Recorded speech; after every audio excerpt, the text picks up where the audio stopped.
once again to your own channel Judicious, and welcome to the second lecture of the Body Language Speaks Volume series. So we'll start today's session with the hand-to-face gestures. First is the mouth guard. The mouth guard is one of the few adult gestures that is as obvious as a child's. The hand covers the mouth and the thumb is pressed against the cheek as the brain subconsciously instructs it to try and suppress the deceitful words that are being said. If the person who is speaking uses this gesture, it indicates that he is telling a lie. If, however, he covers his mouth while you are speaking, it indicates that he feels you are lying. Nose touch. Like the mouth guard gesture, it can be used both by the speaker to disguise his own deceit and by the listener who doubts the speaker's words. The eye rub. People usually rub their eyes vigorously, and if the lie is a big one, they will often look away, normally towards the floor. The ear rub. This is an attempt by the listener to block the words by putting the hand around or over the ear. This gesture is a signal that the person has heard enough or may want to speak. The neck scratch. In this case, the index finger of the writing hand scratches below the earlobe or may even scratch the side of the neck. This gesture is a signal of doubt or uncertainty and is characteristic of the person who says, "I'm not sure I agree." The collar pull. When a person is feeling angry or frustrated or sweating and needs to pull the collar away from his neck in an attempt to let the cool air circulate around it. Fingers in the mouth. The fingers are placed in the mouth when a person is under pressure. Boredom gesture. When the listener begins to use his hand to support his head, it is a signal that boredom has set in, and his supporting hand is an attempt to hold his head up to stop himself from falling asleep. Interested gesture. Interested gesture is shown by a closed hand resting on the cheek, often with the index finger pointing upwards. Chin stroking gestures. When the index finger points vertically up the cheek and the thumb supports the chin, the listener is having negative or critical thoughts about the speaker or his subject. This chin stroking gesture is a signal that the listener is making a decision.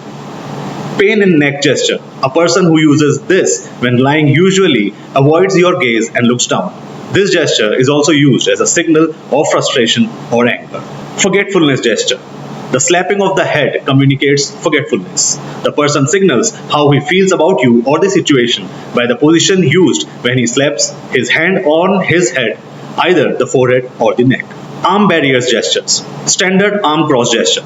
The standard arm cross gesture is a universal gesture signifying the same defensive or negative attitude almost everywhere. It is commonly seen when a person is among strangers, in public meetings, queues, cafeterias, elevators, or anywhere that people feel uncertain or insecure. Reinforced arm cross gesture.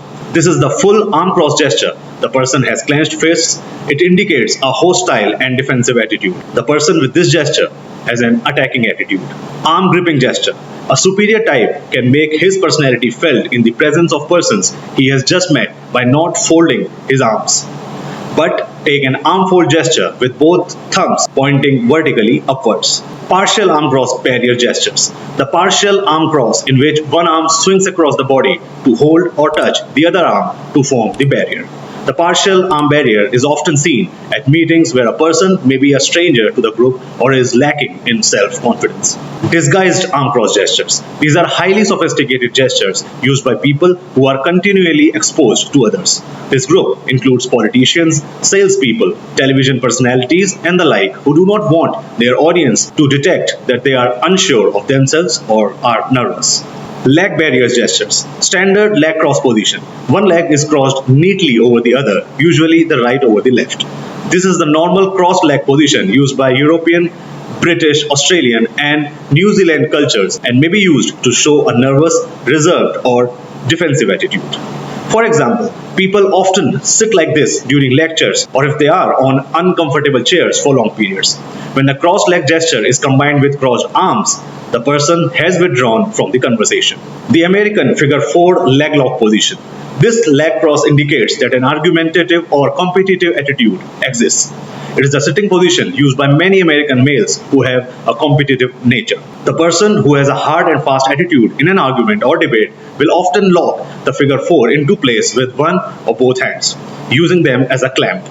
This is a sign of the tough-minded, stubborn individual who may need a special approach to break through his resistance. Standing leg cross gestures. Here is a pictorial depiction of some of the leg cross gestures indicating defensive standing position, closed and open attitudes, respectively. The ankle lock gesture. Male version of ankle lock is often combined with clenched fists resting on the knees or with the hands tightly gripping the arms of the chair. Female version of ankle lock varies slightly. The knees are held together, the feet may be to one side, and the hands rest side by side or one on top of the other, resting on the upper legs. The ankle lock means the person is nervous. This gesture can show that the person is holding back a negative emotion or uncertainty. Head gestures. Neutral head position. This position is taken by the person who has a neutral attitude about what he is hearing. The head usually remains still and may occasionally give small nods. Interested head position. When the head tilts to one side, it shows that interest has developed. Disapproval head position. When the head is down, it signals that the attitude is negative and even judgmental. Critical evaluation clusters are normally made with the head down, and unless you can get the person's head up or tilted, you may have a communication problem.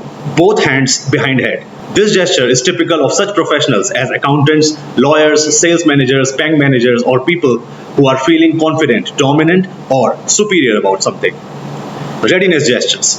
The individual is seen standing with the hands on hips pose. For this is one of the most common gestures used by men to communicate an aggressive attitude.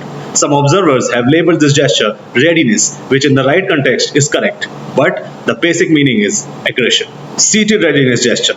One of the most valuable gestures that a negotiator can learn to recognize is seated readiness.